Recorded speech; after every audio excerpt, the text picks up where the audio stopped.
Hi guys, welcome back to the channel. I know so many of you over on TikTok have been blowing up the comments asking for this.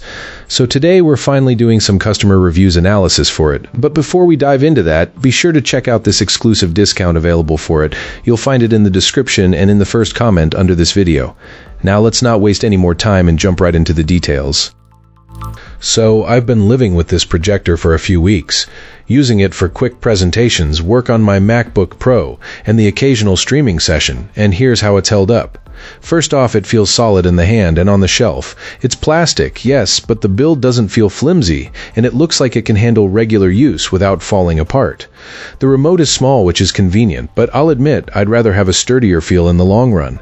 The good news is you can control most things from the top of the unit, so you're not stuck hunting the remote every time. Setup was refreshingly straightforward. It found my Wi-Fi networks without drama, and typing in a password was painless, except if your password uses non-English characters, because the UI only accepts English letters and numerals.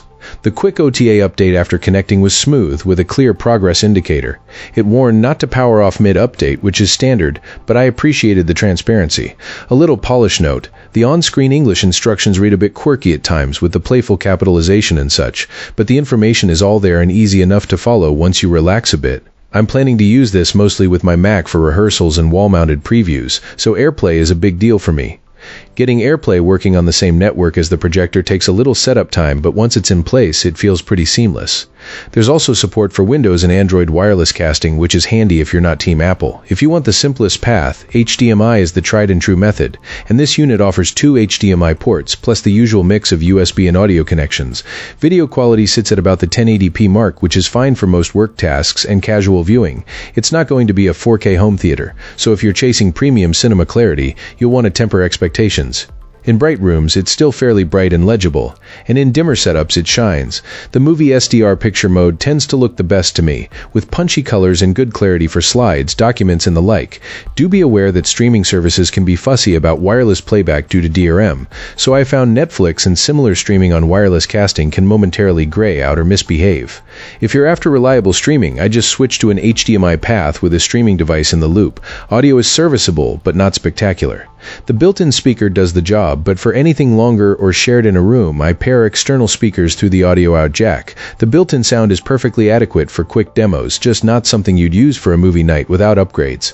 On the physical side, you'll find a standard set of ports, HDMI, USB, a LAN jack, and both 3 5mm audio in and out. The device supports easy keystone correction with an auto feature that helps if you're mounting it off-center, and the focus control is responsive. Just don't expect flawless results at every edge if you push the keystone too far. The focus test pattern is a nice touch that speeds up dialing in a clean picture.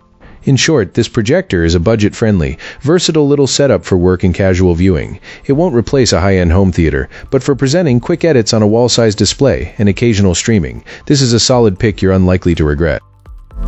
So that wraps up the review. I appreciate you watching, and if you want to take a closer look, I've added the product link in the description. You might also find some current deals there. Take care.